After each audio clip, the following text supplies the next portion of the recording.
সাধু বাবা এইভাবে গাছকে স্পর্শ করে আছেন কেন? কি চান উনি?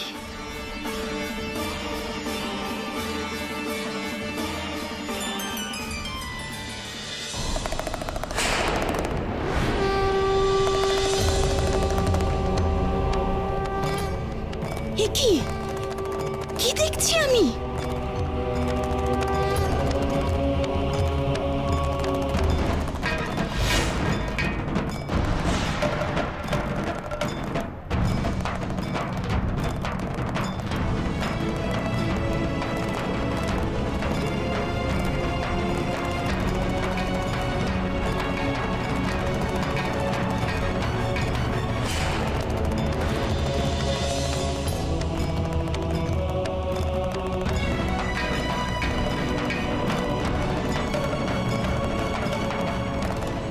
জয় শিবশম্ভু, জয় মহেশ্বর, জয় শিবশম্ভু, জয় মহেশ্বর।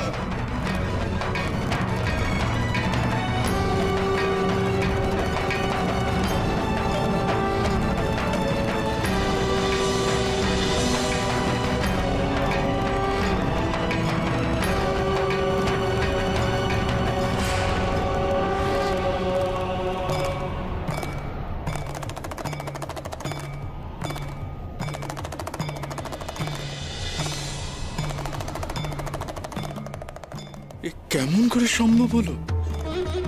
এ তোমার কি লীলা ঈশ্বর, কি লীলা?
এবার তুমি মুক্ত হও মহেশ্বর, দেখা দাও তোমার ভক্তদের, দেখা দাও প্রভু, দেখা দাও।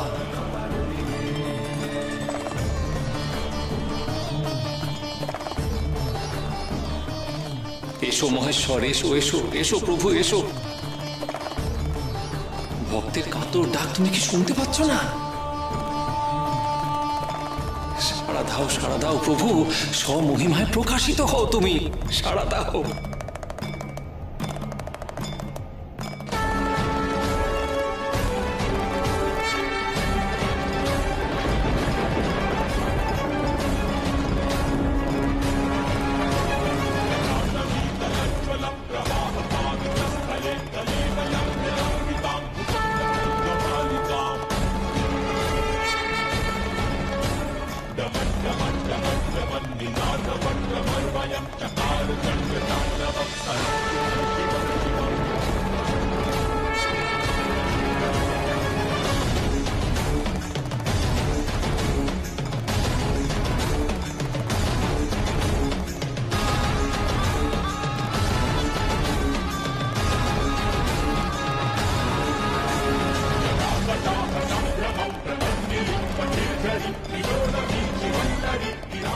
এই তো বাবার কথাই সত্যি হয়েছে।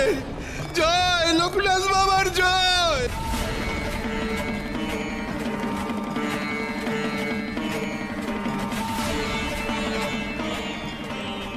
কি দেখছি আমি? গাছের কোটরে সোনা এলো কি করে? তবে কি সোনার শিব গাছের ভেতরেই ছিল? আমার ডাকে উনি কি এইভাবেই সাড়া দিলেন?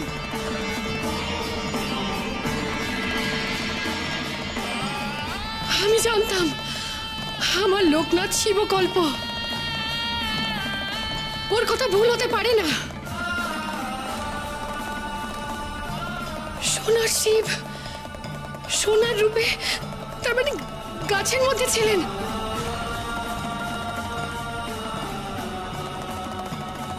জয় মহেশ্বরের জয়, জয় শিব শম্ভু।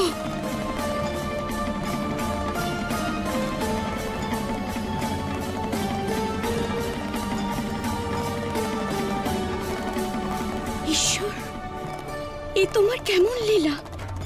নিজের চোখে এমন ঐশ্বরিক ঘটনা দেখব জীবনেও কল্পনা করতে পারিনি। সবই সাধু বাবার কৃপা, সবই।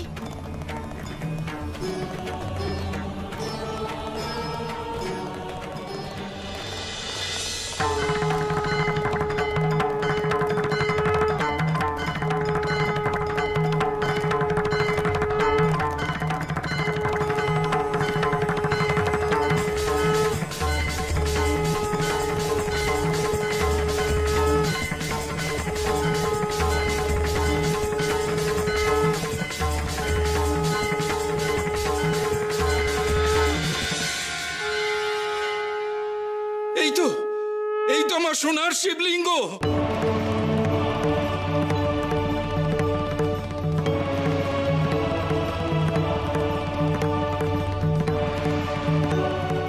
আমার ডাকে উনি সাড়া দিয়েছেন, তার মানে উনি আমাকে ক্ষমা করে দিয়েছেন, তাই না? তাই না সাধু বাবা?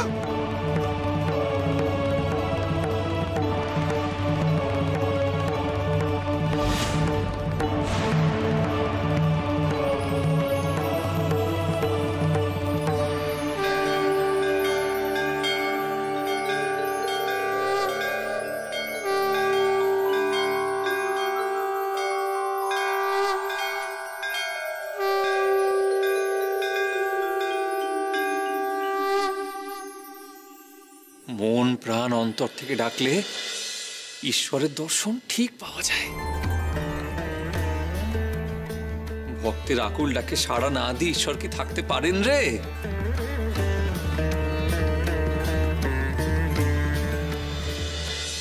গুরুদেব, আমার কথা শুনুন। আপনার সামান্য শরীর খারাপ হয়েছে, কবিরাজ মশাই ওষুধ খেলে আপনার কাশি ঠিক হয়ে যাবে। গুরুদেব সাড়া দিচ্ছেন না কেন? উনি ঠিক আছেন তো? দাঁড়ান, একটু কান পেতে শুনি।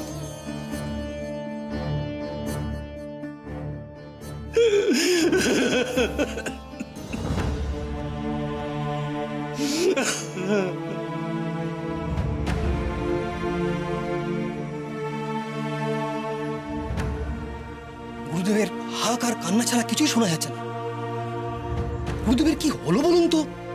জানি না, কিছুই বুঝতে পারছি না। উনি বলছেন বারবার ওনার মুখ থেকে রক্ত উঠছে, কিন্তু আমরা তো কিছুই দেখতে পাচ্ছি না। দেখি কবিরাজ মশাইকে আসতে দিন। ভেবেছিলাম ওই সাধু বাবা গা ছেড়ে চলে গেলে আবার সব স্বাভাবিক হয়ে যাবে, গায়ে শান্তি ফিরে আসবে, কিন্তু এ তো উল্টো হলো, অশান্তি বেড়ে গেল। কিন্তু গুরুদেব হঠাৎ অসুস্থ হয়ে কেন পড়লো, কি কারণে, সেটাই তো বুঝতে পারছি না। জয় মহেশ্বরের জয়, জয় মহেশ্বরের জয়, জয় মহেশ্বরের জয়।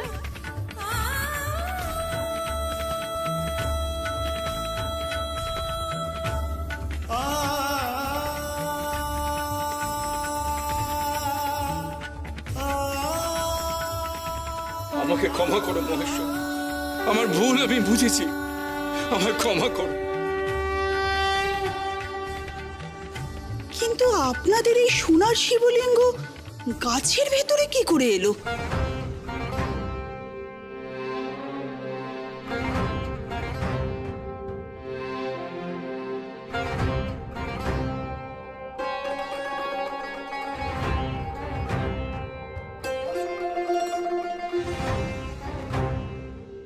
তাই তো, সোনার শিবলিঙ্গ কে ঠাকুর ঘর থেকে সরিয়েছে? পিসিমা ছাড়া তো কেউ ওই ঠাকুর ঘরে ঢোকে না। তাহলে কে চুরি করলো ওই শিবলিঙ্গ? জানি না বিমলা, তবে ওই পাপিষ্ঠকে আমি ছাড়ব না।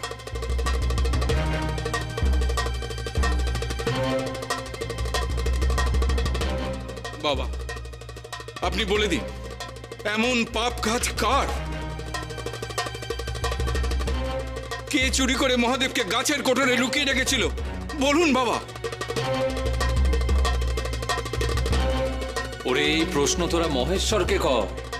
যে লোভীর হাত তাকে ছুঁয়েছে সেই হাতকে তিনিই চিনিয়ে দেবেন।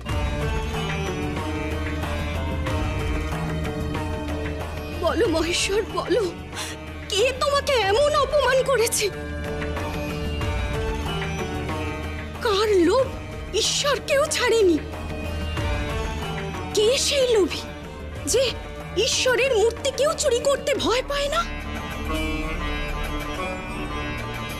মহেশ্বর, তোমার সোনার অঙ্গকে গলিয়ে কে কোটরে রেখেছিল বলে দাও আমাকে। এমন পাপাচার কার? চিনিয়ে দাও সেই পাপীকে।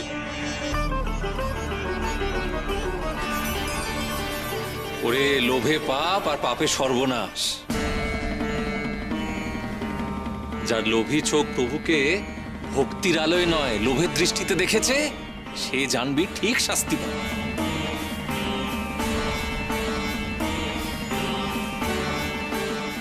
মহাদেব, মহাদেব তুমি বলে দাও, বলে দাও সে পাপীকে, চিনিয়ে দাও তাকে, চিনিয়ে দাও।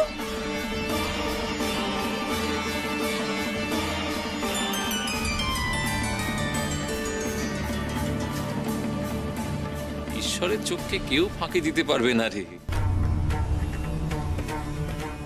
যে পাপী তাকে কৃতকর্মের ফল ঠিক পেতে হবে। প্রভুর লাঠির বাড়ি জানবি ঠিক সময় পাপীর হাতে পড়বে। পাপ কাউকে ছাড়ে না রে। কি ভাবছিস তোরা ওই পাপী ছাড় পেয়ে যাবে? বাবা, আপনি বুঝেছিলেন যে ঈশ্বর এই গাছের মধ্যে আছে। আপনার ক্ষমতা আমি তখন বুঝিনি। আমি নিশ্চিত আপনি জানেন কে সেই চোর।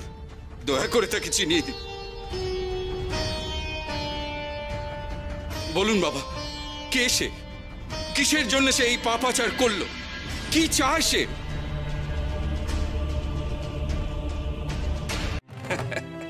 যে যা চায় সে তো তাই পাবে রে। সোনা চেয়েছে তাই সে সোনা পাবে। যে সোনার লোভে ঈশ্বরকে চুরি করেছে সেই সোনাই তাকে চিনিয়ে দেবে, দেখবি।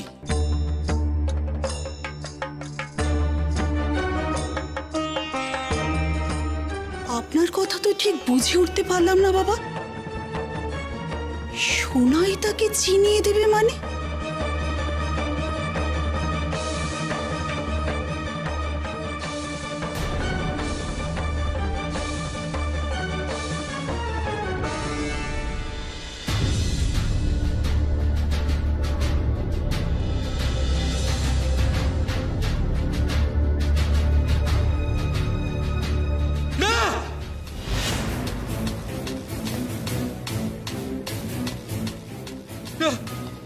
কি হচ্ছে? কি হচ্ছে আমার?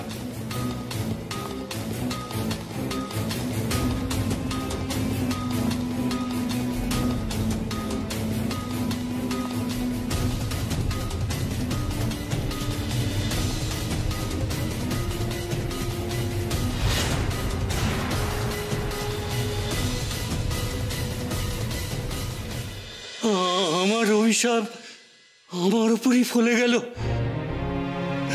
আমি কি তবে হেরে গেছি?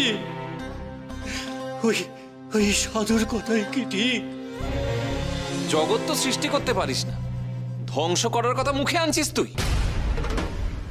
সৃষ্টি বল আর ধ্বংসই বল, সব অধিকার তো ঈশ্বরে। নিজেকে তার সমকক্ষ ভাবার দৃষ্টতা করিস কোন সাহসে? হ্যাঁ, ক্ষমা চা, ক্ষমা চা, মহেশ্বরের কাছে ক্ষমা চা, না হলে মহেশ্বর তোকে অভিশাপ দেবে। তোমার ইচ্ছেতেই সবকিছু চলে তা জেনেও আমি অস্বীকার করেছি। তোমার উপর দিয়ে নিজেকে জাহির করার জন্য আমি অভিশাপ দিয়েছি। আমি জানি সেই অভিশাপই তুমি আমাকে ফিরিয়ে দিয়েছ। হে প্রভু, হে প্রভু, হে প্রভু বলো, এ শাস্তি থেকে আমি মুক্তি পাবো কি করে? কি করে এ অভিশাপ আমার উপর থেকে খণ্ডিত হবে? বলে দাও, বলে দাও।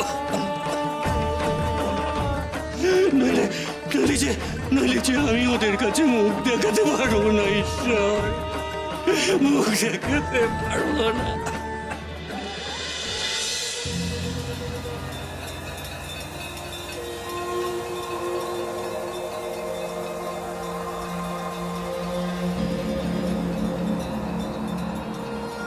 ওনার আবার কি হলো? সে তো কোনো কারণে ভয় পেয়েছেন মনে হচ্ছে।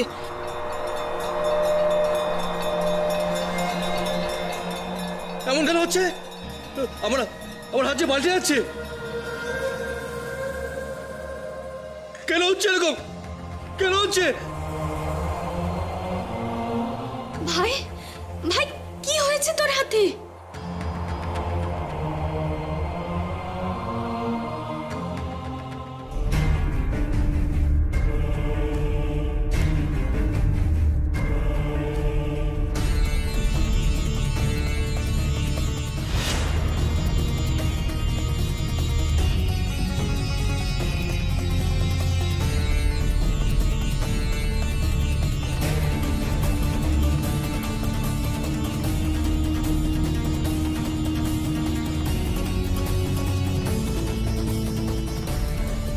আমার হাত দুটো সোনা হয়ে গেছে দিদি।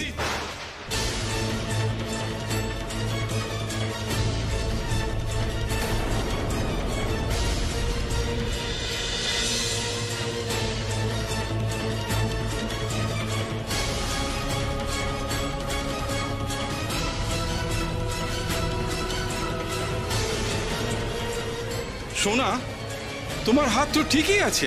না না, আমি চাই না সোনা, চাই না। আমি পাপী।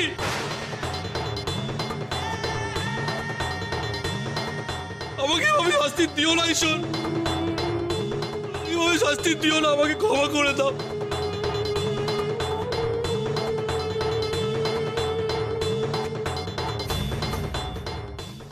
তুই তুই পাপী মানে?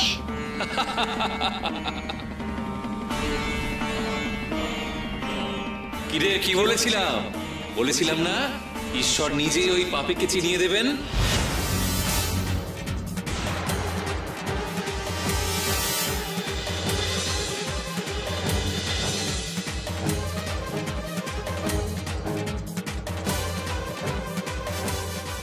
দেখ, যে সোনা চেয়েছিল, যে চুরি করেছিল ঈশ্বরকে, তার হাতের দিকে তাকিয়ে দেখ, এখন সোনা তার হাতে।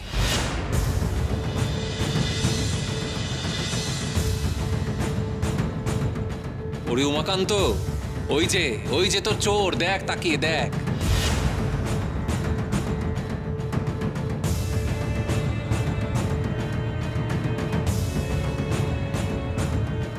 আমি ভুল করেছি, আর কখনো এরকম ভুল হবে না।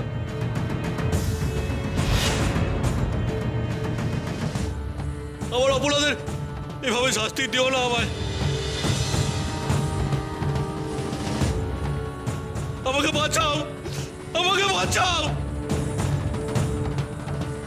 তোর নিজের সর্বনাশ তুই নিজে ডেকে এনেছিস।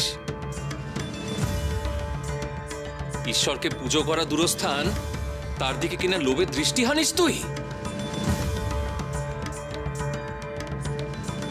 শাস্তি তোকে পেতেই হবে।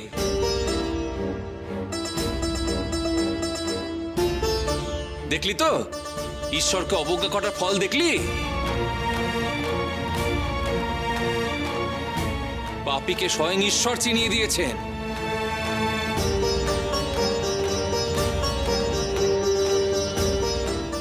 ভুজঙ্গ, তুমি আমার গৃহদেবতাকে চুরি করেছিলে? এত বড় সাহস তোমার! আর সাধু বাবার জন্য তোমার আসল রূপ ধরতে পারলাম। আমার ঘরে থেকে তুমি আমারই ক্ষতি করছো। তোমাকে তো শাস্তি পেতেই হবে।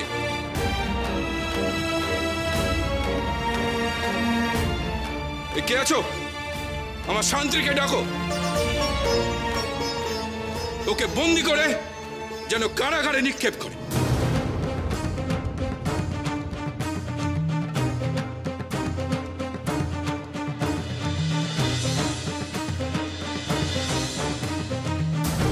আমায় ক্ষমা করুন জামাইবাবু, ক্ষমা করে দিন আমাকে, ক্ষমা করে দিন আমাকে।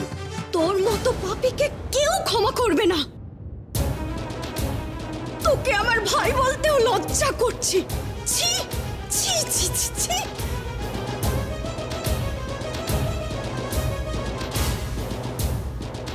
আমাকে বাঁচান বাবা, বড় ভুল হয়ে গেছে আমার, আমাকে ক্ষমা করে দিন, আমাকে ক্ষমা করে দিন।